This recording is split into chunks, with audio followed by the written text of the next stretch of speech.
इस वीडियो में बताऊंगा कि हम लोग ASP.NET कोर MVC में हम लोग आइडेंटिटी ऑथेंटिकेशन का यूज़ करके हम लोग किस तरह से मैनुअली हम लोग जो है यूजर को हम लोग मैनेज करेंगे।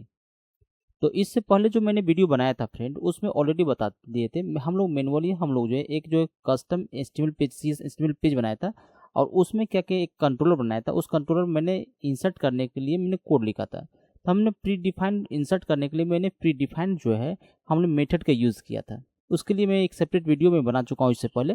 तो इसके आज मैं दिखाऊंगा कि हम लोग जो है किस तरह से हम लोग जो है कस्टम एक कंट्रोलर है, यूजर कंट्रोलर है, उसमें हम लोग कैसे इंसर्ट अपडेट एंड लिस्ट के लिए मैंने कोड किस तरह से हम लोग करते हैं इसके बारे में जाने। उसका जो प्री डिफाइंड जो फंक्शन है फ्रेंड, उसको हम लोग कैसे यूज करते हैं इसके बारे में मैं बताऊंगा इस वीडियो में। फ्रेंड यदि आप इस चैनल में नए हैं तो प्लीज़ आप चैनल को सब्सक्राइब करो फ्रेंड, क्योंकि मैं डॉट नेट रिलेटेड वीडियो लेकर मैं आता हूँ फ्रेंड। चलिए स्टार्ट करते हैं। सबसे पहले क्या होता है कि यहाँ पर देखोगे सिंपल है, जब एड यूजर पर क्लिक करते हैं इस तरह से एक पेज मिलता है। इसमें 3 टेक्स्ट बॉक्स रखा है। इसमें यूजर का जो भी इन्फॉर्मेशन डालेंगे सेव करेंगे, डाटा क्या होगा डाटाबेस में जो है इस जगह पे मेरा जो है डेटा सेव हो जाता है। तो यहाँ पर देखोगे जो भी हम टेबल ASP.NET बोल के जितने भी टेबल बना हुआ है सब माइग्रेशन के द्वारा जो है डेटा जो टेबल है क्रिएट हुआ है। इसमें जो भी फील्ड बना हुआ है ऑटोमेटिक सब जनरेट हुआ है फ्रेंड, इस चीज़ को ध्यान रखना है। और इसमें जो डेटा इंसर्ट हुआ है तो मैं इस फ्रंट एंड जो मैं बनाया हूँ तो यहाँ से डेटा मैं क्या करता हूँ इंसर्ट कर देता हूँ। अब यदि आपके आवश्यकता अनुसार यदि फील्ड को बढ़ाना चाहते हैं बढ़ा सकते हैं। यहाँ पे फील्ड को माइग्रेशन के द्वारा जो होता है कि हम लोग इंक्लूड कर देंगे फील्ड को, तो इसमें हम लोग कस्टम फील्ड भी डाल सकते हैं। तो यहाँ पे इंसर्ट हो जाता है। इस तरह से क्या होता है कि यदि आप जाते हो यूजर पे मैं क्लिक करता हूँ तो लिस्ट आ जाता है। लिस्ट में क्या होता है यदि मैं लिस्ट पे क्लिक करता हूँ एडमिन 2 है, तो एडमिन 2 है तो इसको मैं क्लिक किया, सपोज मैं इसको एडमिन 3 कर देता हूँ। इस तरह से यदि अपडेट कर देता हूँ, अपडेट करूँगा इसको, तो ये क्या होता है अपडेट हो जाता है। तो इस तरह से आप लोग क्या है कि हमने कोड प्री डिफाइंड फंक्शन का हम लोग यूज़ किए हैं फ्रेंड। और डिलीट पर मैं क्लिक करूँगा तो ऑटोमेटिक डिलीट हो जाता है। तो मैं कोड की तरफ चलता हूँ, तो यहाँ पे कोड में जाता हूँ। आप देखोगे एक यूजर कंट्रोलर मैंने बना कर रखा है यहाँ पे सिंपली, और यहाँ पे ऑलरेडी मैंने एक इंसर्ट का जो मैंने कोड लिखा था, ये जो एक्शन मेथड आप देखोगे इसको मैं यहाँ क्लोज कर देता हूँ, कोलैप्स कर दिया इसको। अब मैं यहाँ देता हूँ लिस्ट। लिस्ट में क्या होता है कि यदि मुझे लिस्ट पेज पे मैं ओपन हो रहा है तो मुझे डेटा लोड हो रहा है, तो लोड करने के लिए क्या करना पड़ता है सिंपल, यहाँ पे मैंने क्या क्या यूजर मैनेजर का जो है कि जेनरिक क्लास होता है उसका मैंने रेफरेंस क्रिएट किया। जब भी मैं यूजर को मैनेज करूंगा तो याद रखें यूजर मैनेजर का जेनरिक क्लास के अंदर जो है मैंने एक रेफरेंस क्रिएट किया। और यूजर मैनेजर के अंदर जो है ये जो है आइडेंटिटी यूजर, ये जो प्री डिफाइंड एक मॉडल है उसको मैं यहाँ पे क्या कर रहा हूँ, यहाँ पे पास कर रहा हूँ। तो यहाँ पे इस तरह से क्या होता है कि जो भी हम लोग जो है आइडेंटिटी मॉडल मैनिपुलेट करना चाहते हैं तो यहाँ से मैं इंसर्ट अपडेट डिलीट कर सकता हूँ। तो इसका रेफरेंस जो क्रिएट हुआ है, अब मैं लिस्ट की तरफ जाता हूँ। ये जो लिस्ट जो फंक्शन आप देख पा रहे होगे उसका रेफरेंस है। रेफरेंस के अंदर यूजर्स है, यूजर्स एक है, यूजर्स टू लिस्ट, यूजर्स का जो डेटा होगा है ना, वो टू लिस्ट में उसको हम लोग क्या करेंगे लोड कर रहे हैं यूजर के अंदर। और वो लिस्ट को मैं डिस्प्ले कराऊंगा कहाँ पे HTML में। तो HTML में इस तरह से हम लोग क्या करते हैं सिंपल, आप लोग यदि ASP.NET MVC यूज़ किए हैं तो आप लोगों को मालूम होगा। लिस्ट को मैं ओपन कर रहा हूँ तो लिस्ट में क्या करते हैं इस तरह से आप नेम स्पेस यूज़ करना पड़ेगा, इनरमेशन लगाना पड़ेगा आपको। ओके, उसके बाद क्या है यहाँ पे टाइटल दिखाने के लिए मैंने रेजर सिंटेक्स का यूज़ किया है। यहाँ पे क्या है कि यहाँ पे नेविगेट करने के लिए मैंने एक एंकर लगाया यहाँ पे। उसके बाद यहाँ पे टेबल स्टार्ट किया। टेबल के अंदर ये हेडर सेक्शन है, जो ये जो TR देख रहे हो हेडर सेक्शन के लिए है। और इसके बाद मैंने और डायनामिकली सीरियल नंबर दिखाने के लिए मैंने यहाँ पे एक वेरिएबल को इनिशलाइज किया है ना, स्टार्टिंग इनिशलाइज 1 कर दिया है। अब ये लूप जब चलेगा, फॉर ईच लूप चलेगा, तो इसके अंदर क्या होता है कि यूजर का डेटा मॉडल में सारा डेटा लोड हो गया। यूजर में एक एक यूजर को क्या करेगा इसके इस TR के साथ क्या करेगा बाइंड कर देगा। उसके बाद क्या ये डेटा को एक पर एवरी TR में ये डेटा को लोड करेगा तो डायनामिकली। और ये जो है आईडी यहाँ पे मेंशन करते हैं, आईडी के थ्रू डेटा को एडिट मोड में क्या करेगा ओपन करेगा, डेटा फेच करेगा आईडी के वीएम में। और इसको यदि इस आईडी को दिए इस आईडी के वीएम में डेटा को क्या करेगा डिलीट करेगा। इसके लिए सेपरेट एक्शन मेथड यहाँ पे बना हुआ है जो मेरे यूजर कंट्रोलर में फ्रेंड। इस तरह से आप लोग को भी बनाना पड़ेगा।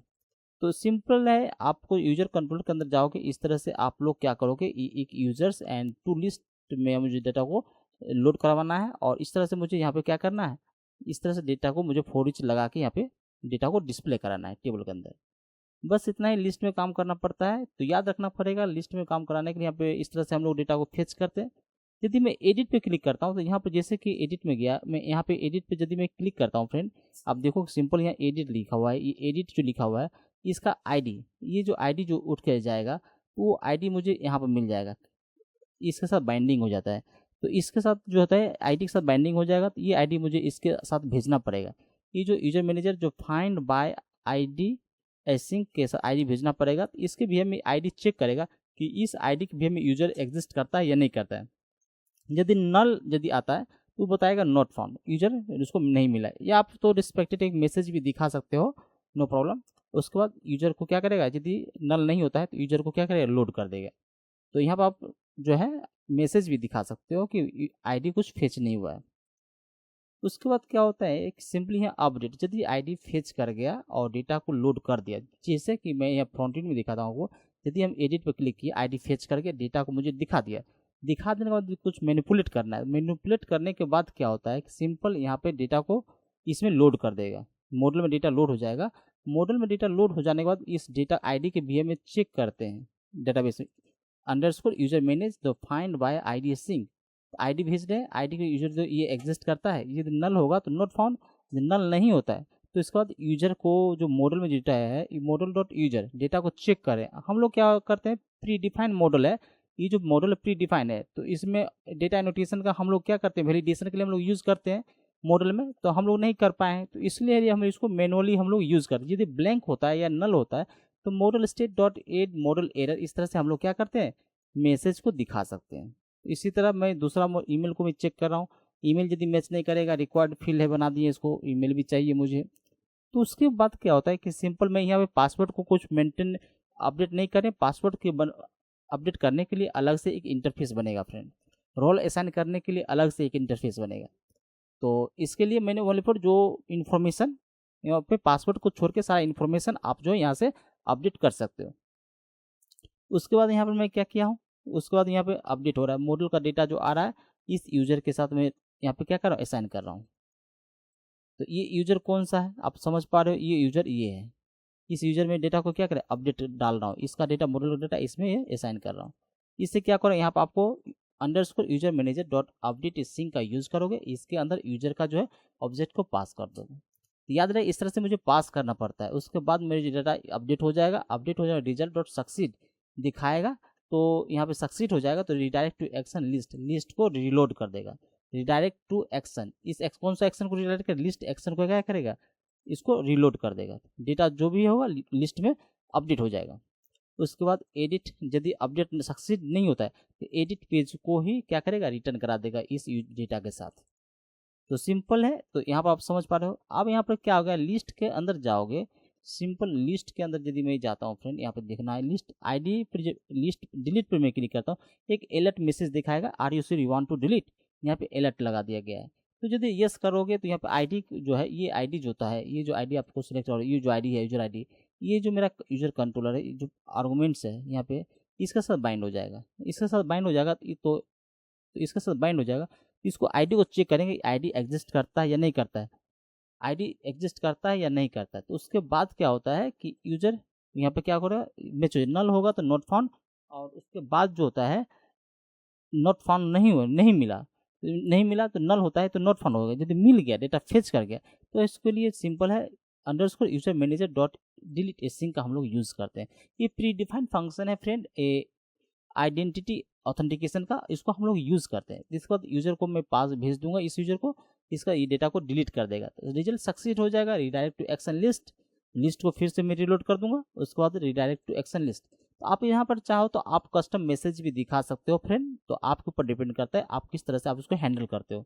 तो इस तरह से आप लोग भी जो है यहाँ पे था, यदि नहीं होता तो भी मैं लिस्ट को रिडायरेक्ट कर रहा हूँ, तो आपके ऊपर डिपेंड करता है, इसके अंदर मैसेज दिखाओ, इसी पेज को रिलोड कर दो, आपके ऊपर डिपेंड करता है कि आप लोग प्रोग्रामिंग किस तरह से करना चाहते हो।